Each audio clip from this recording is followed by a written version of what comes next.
Premier, Yeah. welcome to BRICS Thank you so Africa much. channel. Thanks And for the again, opportunity. well done for great leadership of the Gauteng Investment Conference. It's the second one. And I was asking myself, you spoke about the three principles or the three priority ideas. Can you please unpack for those for us?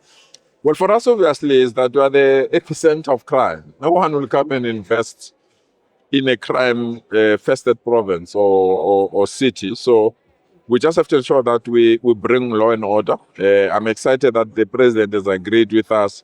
They've deployed soldiers here and other things. To us, it's key. The second is capacity. If the state does not have capacity to do what the state must do, it will be extremely difficult. And you'll see within that the infrastructure part comes very strongly to ensure that the infrastructure that is needed to allow this investment to prosper.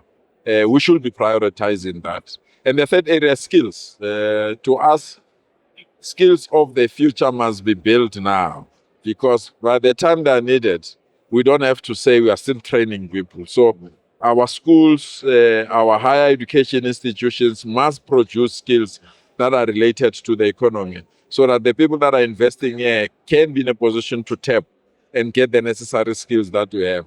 We also, within the skills, you'll see it's innovation, it's creativity, because ICT, artificial intelligence, that's the way to grow an economy. So it will be wrong for us not also to prioritize that and ensure that we've got the relevance. So those are the three areas that we want to prioritize above all the other issues that we believe are very important.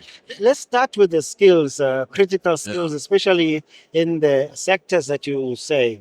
I remember in the 2000s, President Mbeki had a program of sending executives to all parts of the world, from Egypt, Ethiopia, and other parts of Europe, sending people to go get those skills. And if you see, those people today are the executives that areas top companies. Do you have a program like that? Yes. Thinking of something like that? I mean, I went to Egypt. I always tell people that you must see the new Egypt. You'll be overwhelmed.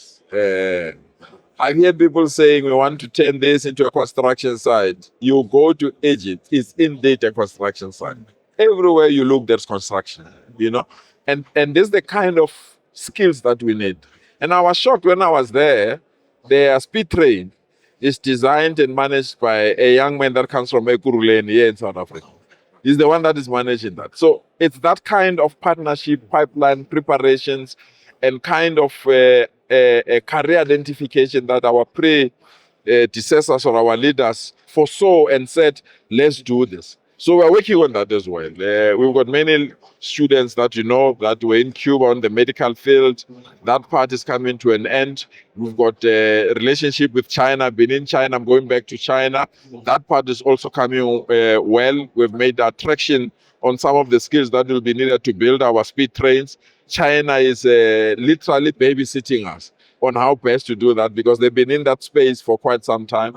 We are also working with India in terms of their ICT expansion and the skills that are needed there.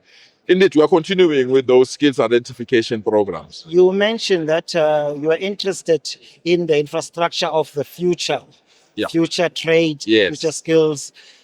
I think with the South African Investment Conference, I think Google was partnering with the Republic. Do you have any plan of things like data centers that you are aiming to attract?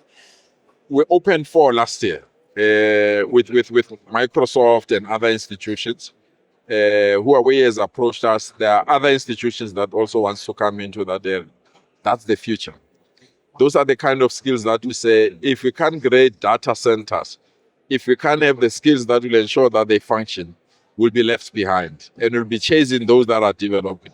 So our approach, therefore, is to say, let's ensure that Gauteng becomes not only the engine of our economy, but the supplier of the skills that are needed. And it starts in the classroom, and it will grow in higher education, and also the institutions that are providing the necessary training. And what would you say to a fund manager sitting in Shanghai or Moscow? What is the value proposition of this province to ensure that they bring that investment here? The future is Africa. The future is Africa. And Africa is ready. And remember, Africa provides prospects that are new, when in other continents, those prospects are dwindling. And Africa is broad, and Africa is ready. So we really believe that whoever is in Shanghai or is in whatever city across the globe, they must know that Africa is rising. And it's their contribution, is their commitment, is their cooperation that will ensure that this continent is no longer a sleeping giant, but is a running giant. Premier, thank you for joining us in BRICS. And thanks for inviting me, and best wishes. Thank you. Thank you.